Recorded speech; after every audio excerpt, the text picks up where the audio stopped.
Hey, it's Dave. Busy day. So out in the range though, end of day, and haven't shot in a while. Well, at least not recorded it. I have been shooting, but haven't had a chance to record. But I'm going to record tonight. So I'm going to shoot my Marlin 1895, and we'll take a look at it here in a second. And you know, the 1895 shoots 45-70 government.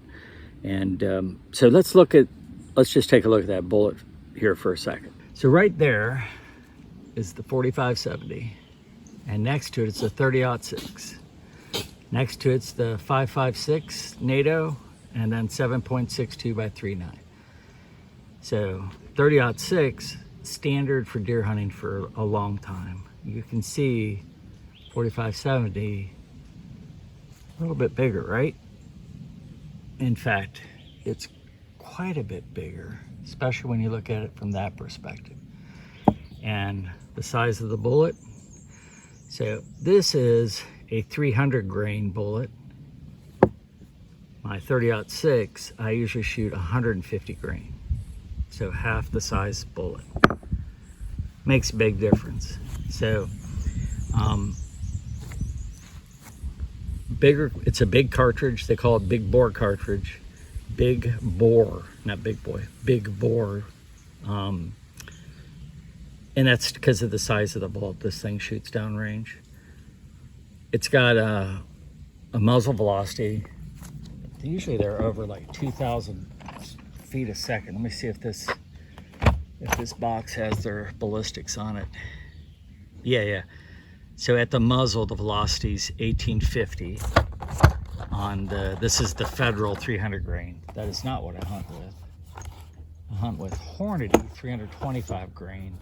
And if I'm not confused, I think the muzzle velocity on this is just over 2,000 feet.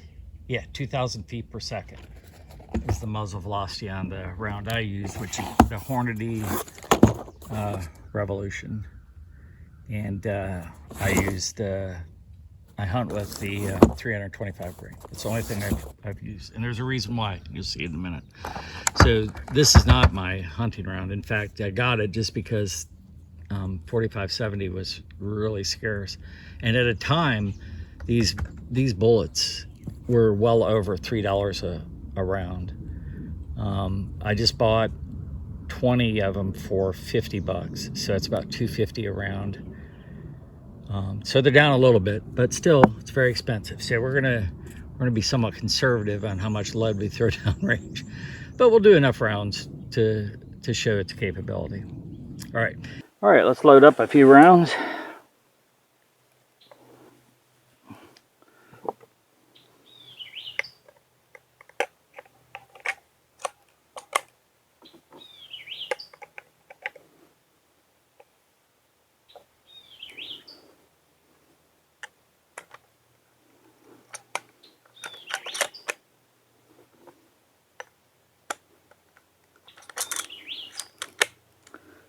Three is a good number to start with.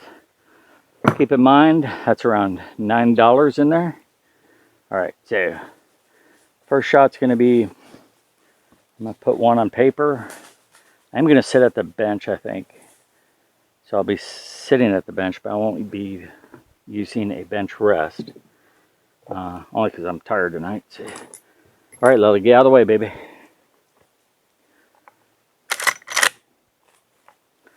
So, I'm gonna put my ears in.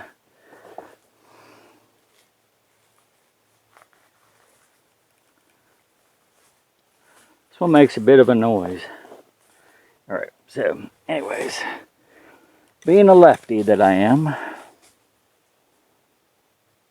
let's do right on the head. Aiming right at the head. Let's see where we go.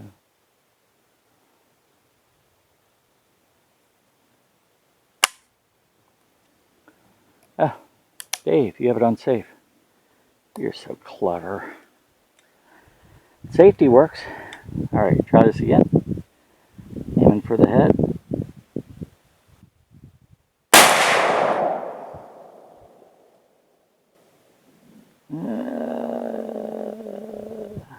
Don't can't see it. All right, let's walk down there and look.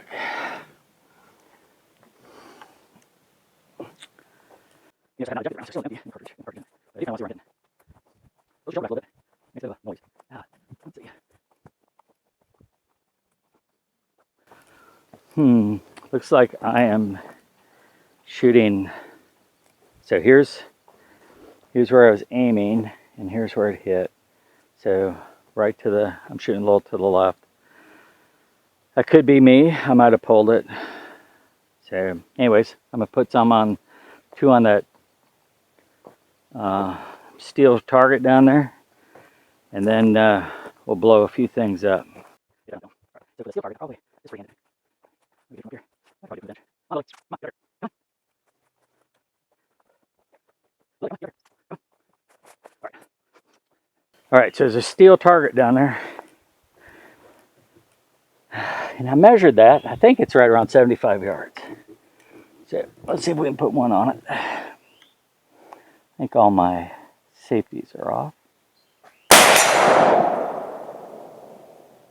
Oh yeah. Oh yeah. Yeah. Definitely does that. All right.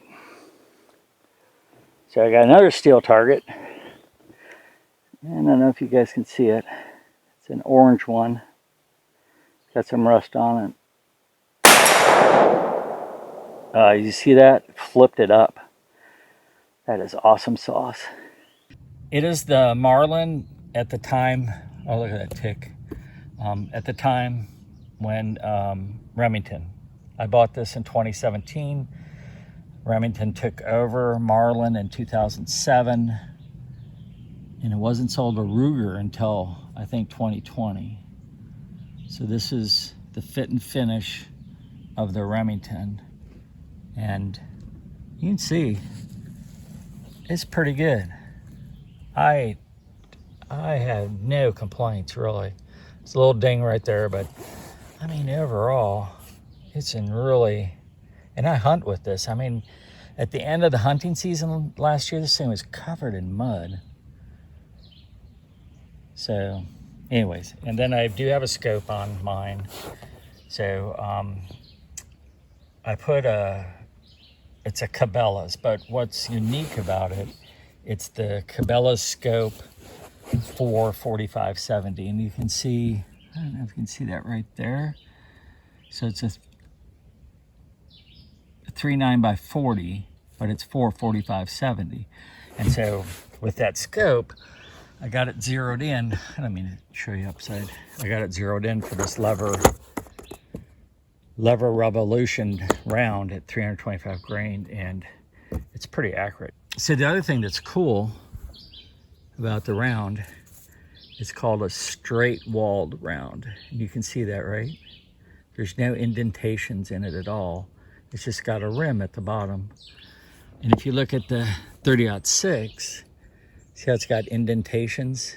So it's not a straight walled round. Some states for shotgun season will let you use straight walled rounds to hunt with. And it was brought in place because of youth, gives youth a little bit more accurate weapon to use than a shotgun, and which I think is cool. I'm an old man and I took advantage of it because it is, for me, it's more accurate and it's easier to lug around and shoot. And I enjoy shooting it much more than I do shooting slugs out of a shotgun, quite frankly. So there's some other ones, like I think 350 Legend, that is a straight walled round as well. And so check your state, maybe you can shoot with it. All right, so I'm going to shoot at it's called a cookie. It's just a slice of wood, slab, or a butt. And that one's 3 inches thick. So I'm gonna shoot with 4570 and see what it does.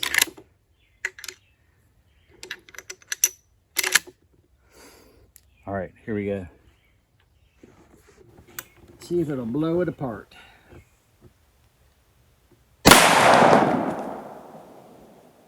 think it did. So now I got a 7-inch piece of firewood up there. It's oak, by the way. So interesting way to split firewood. Nothing else, right? So let's see what it does. And this is not the hunting round I use. This is the, I'm using the Federal 300 grain. So it's a little bit lighter than the 325 I use. All right.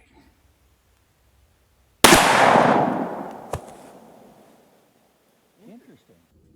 So 4570 versus a mango. Let's see what happens. Might have to get closer. We'll try it from here. It's kind of close for the scope. Let's see.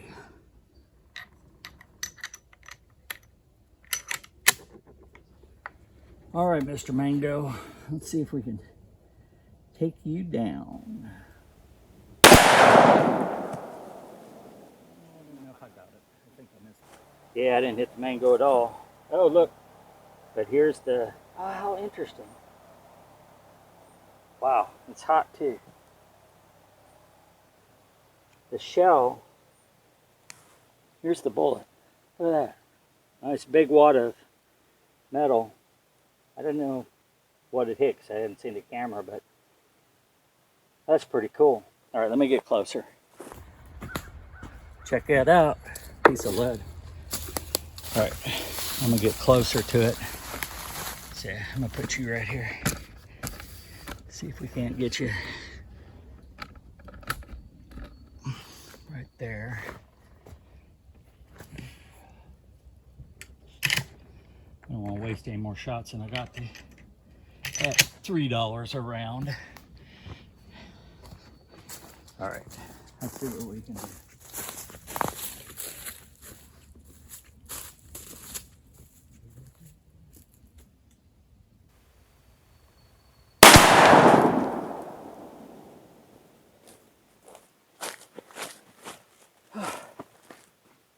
Well, not quite as impressive as you would think.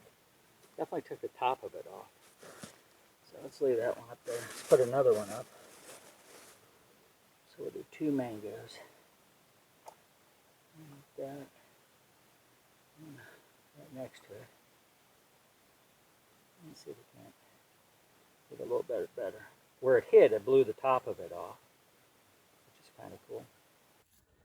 Scope makes it look fuzzy. Here's where iron sights would have been great.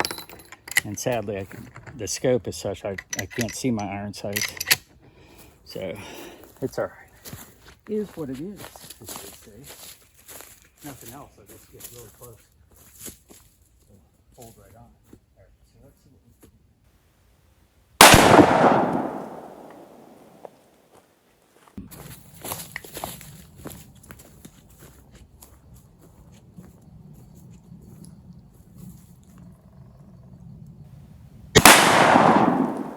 I got that one.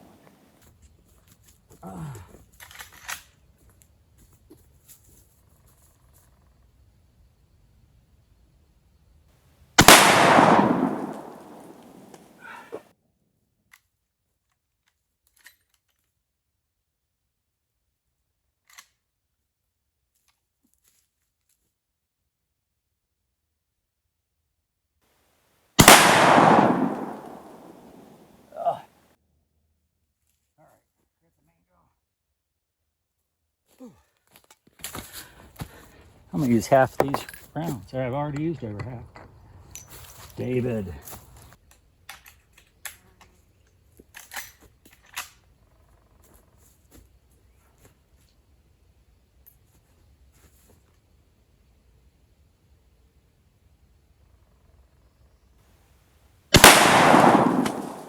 Okay, that was impressive.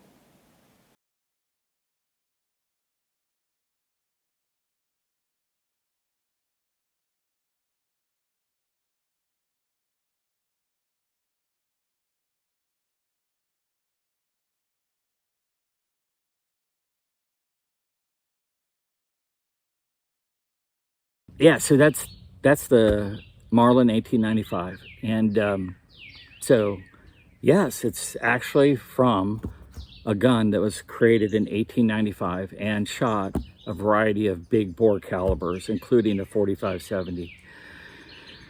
It kind of migrated into being a 4570 gun. it was made by Marlin for like 22 years, but it didn't have sales weren't very good, like 19,000. So they discontinued it. It was brought back in the 1970s. I think it's 72. And only in 4570. And it enjoyed some modest sales. And so Marlin has kept it in production since then. There's a little break when Marlin was sold to Ruger. I think there's a year that maybe year or two, there is no 4570, there's no Marlin 1895 made. I know in 2022 they came out with the SBL, which is the stainless steel barrel. And it's got a really cool laminate finished stock and stuff. It's a good looking gun. It's got a little shorter barrel than I would like. It's more of a guide gun, but it's still cool looking. So hopefully they come out with, just a regular 1895 as well. I kind of like the changes Ruger made to it. They kept some of the tradition, like the Marlin guy and a horse thing. I think it's a great deer hunting gun. I love my 30-06, which I was in this side story. I'm in a gun store, and they're talking about hunting rounds, and there are no guns that are 30-06. And this guy comes in, and he's got a 30-06 he wants to sell to the gun shop, and they go, "It's a classic. It's in 30-06." I'm like, a classic? The 30-06 is now a classic? I guess so. Everybody's into the 6.5 or I see 300 Win Mag, 308 Winchester. A lot of 270 is pretty popular. Even 243. So, oh my goodness, I love my 30-06, but it's definitely a dying breed.